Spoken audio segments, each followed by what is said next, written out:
तेज classes में आप सबका स्वागत है। हम लोग बात करेंगे इसमें प्रधान शिक्षक परीक्षा के लिए एक ज़बरदस्त सेट लेकर के मैं आया हूं। इसमें कुल 30 प्रश्न हैं। अगर मेरे चैनल पर आप पहली बार आए हों तो चैनल को सब्सक्राइब करना और लाइक करना नहीं भूलें। वीडियो पसंद आती हो तो शेयर भी करें। आइए हम लोग आगे बढ़ते हैं। पहला प्रश्न है, बुद्धि से संबंधित गिलफोर्ड के सिद्धांत के अनुसार मानसिक प्रक्रिया में आधारभूत आयाम है। तो सही उत्तर क्या है? ऑप्शन डी, ये सभी। क्या क्या है इसमें? संक्रिया, सूचना सामग्री और उत्पाद। नेक्स्ट प्रश्न हम लोग देखते हैं। नेक्स्ट प्रश्न क्या है?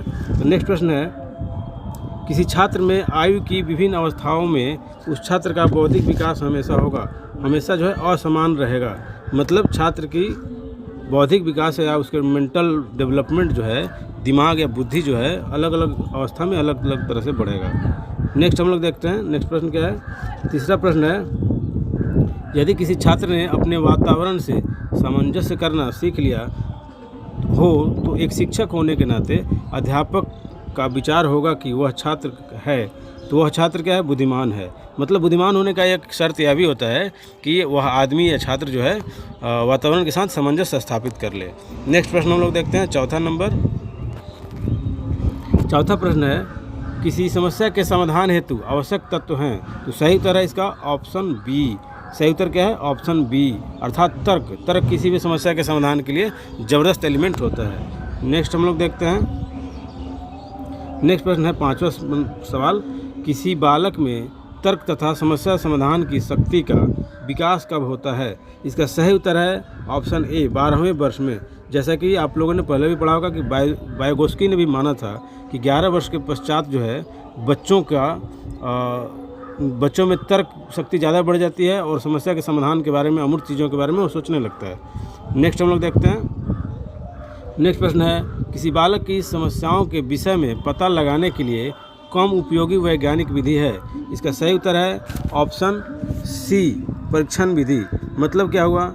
मतलब यह हुआ कि किसी बालक की समस्याओं के विषय में पता लगाने के लिए प्रयोगात्मक विधि भी अच्छी बात है, निरीक्षण विधि भी महत्वपूर्ण है और व्यक्तिगत इतिहास विधि भी महत्वपूर्ण है, और सबसे कम जो महत्वपूर्ण है वह है परीक्षण विधि। नेक्स्ट हम लोग देखते हैं, मतलब उत्तर क्या हो जाएगा? Option C. नेक्स्ट हम लोग देखते हैं प्रश्न नंबर 7। प्रश्न नंबर 7 में क्या है? एक बालक द्वारा किसी समस्या का समाधान करने के लिए निम्न में से क्या गुण होना आवश्यक है? भाषा का विकास होना, स्वावलंबी होना, बार बार प्रयास करने की प्रवृत्ति, ये सभी होना। मतलब सही उत्तर क्या हो जाएगा? ऑप्शन डी सही उत्तर हो जाएगा इसका। नेक्स्ट हम लोग देखते हैं क्वेश्चन नंबर 8। क्वेश्चन नंबर 8 को हम लोग देखते हैं, किसी समस्या के संभावित समाधानों का परीक्षण कहाँ पर हो पाता है? तो भाई परीक्षण का कोई जगह थोड़ा ही होता है, समस्या के समाधान का परीक्षण कहीं पर भी हो सकता है। मतलब ऑप्शन डी सही उत्तर है। हाँ, आगे हम लोग बात करते हैं। आगे देखते हैं क्वेश्चन नंबर 9। आपकी कक्षा का एक बच्चा किसी समस्या को समझने का प्रयास कर रहा है, आप उस बच्चे के विषय में क्या कहेंगे? कि बच्चा जो है, बच्चे में वैज्ञानिक सोच का विकास हो रहा है, हम यह कहेंगे, तभी तो समस्या समाधान करने का वो प्रयास कर रहा है। नेक्स्ट हम लोग देखते हैं। नेक्स्ट प्रश्न क्या है भाई? तो नेक्स्ट प्रश्न है 10वां नंबर। 10वां नंबर में क्या है? बच्चों में वैज्ञानिक सोच का विकास करने के लिए आवश्यक घटक होता है। तो आवश्यक घटक क्या क्या होता है उसको हम लोग देखते हैं। 10 नंबर है, क्वेश्चन नंबर 10 का है आपको डी। डी का मतलब उपरोक्त सभी। उपरोक्त सभी में क्या क्या है भाई?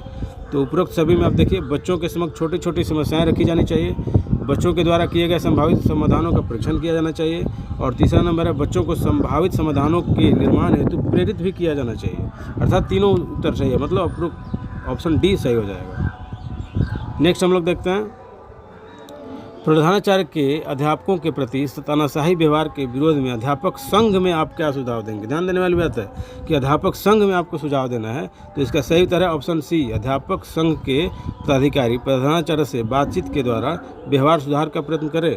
नेक्स्ट हम लोग देखते हैं। नेक्स्ट प्रश्न क्या है? नेक्स्ट प्रश्न है 12 नंबर, राष्ट्रीय शिक्षा नीति में किस क्षेत्र पर मुख्य जोर दिया गया है? तो ऑप्शन इसका सही उत्तर है व्यवसायीकरण पे।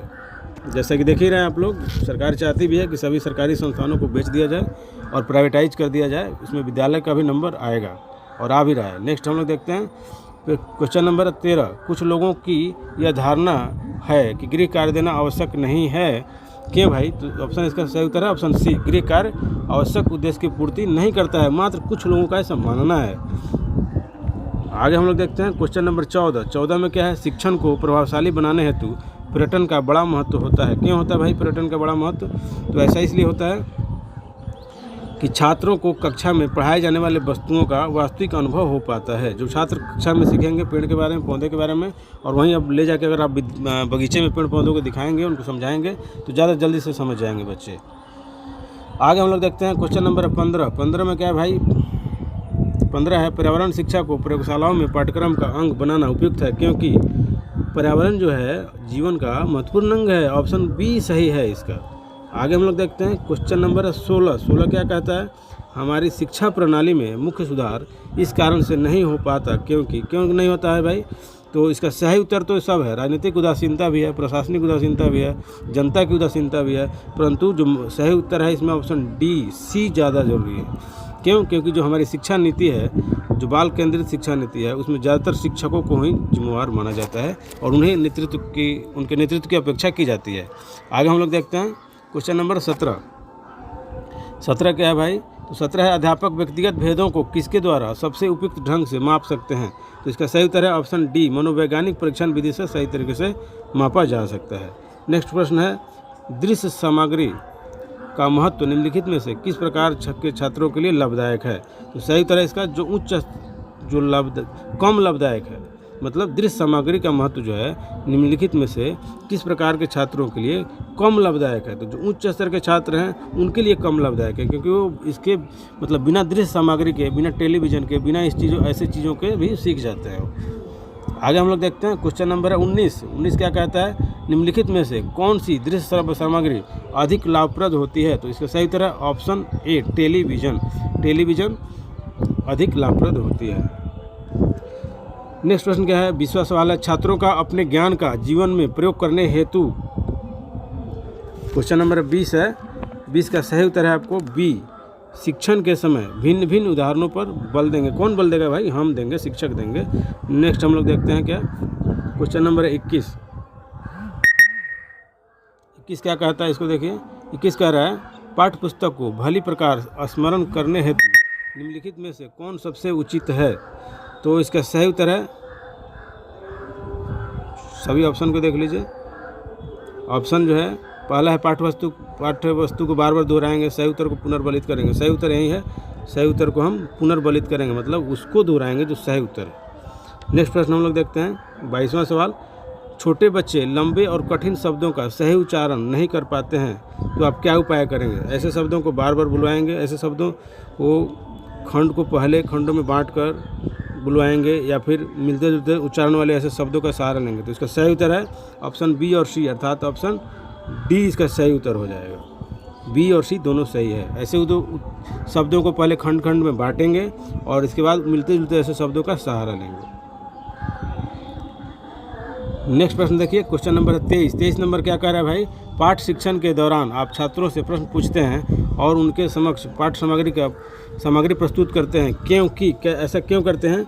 ऐसा हम करते हैं कि एकाग्रता, पाठबोध और ध्यान का परीक्षण हो सके।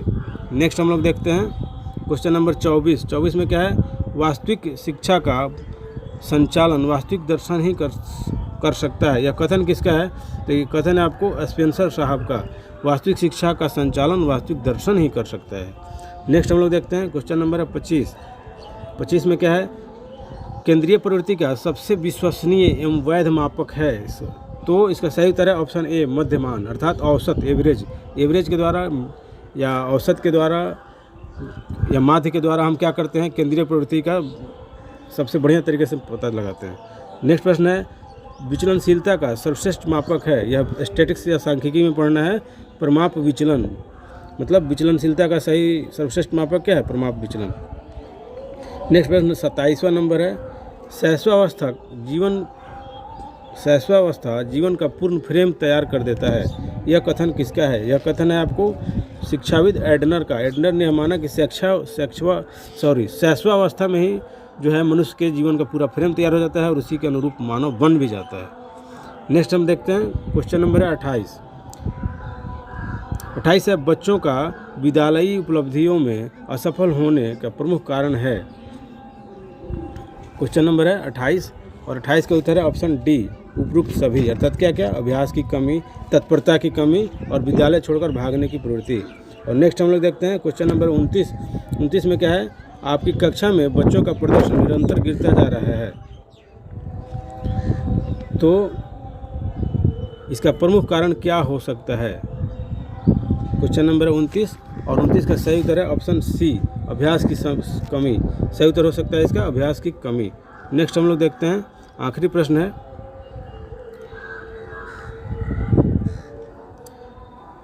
आप अपनी कक्षा में कड़ी मेहनत से पढ़ाते हैं तथा बालक बड़े ध्यानपूर्वक पढ़ते हैं, परंतु कुछ बालक बहुत शीघ्रता सीख जाते हैं तथा कुछ बालक धीरे धीरे सीखते हैं। इस समस्या का क्या कारण हो सकता है? इसका सही उत्तर है ऑप्शन ए, अधिगम व्यक्तिगत होता है, मतलब बच्चों के सीखने का जो स्तर है वो अलग अलग होता है। बहुत बहुत धन्यवाद। पूरे वीडियो तक आप लोग मेरे साथ बने रहे इसके लिए बहुत बहुत धन्यवाद।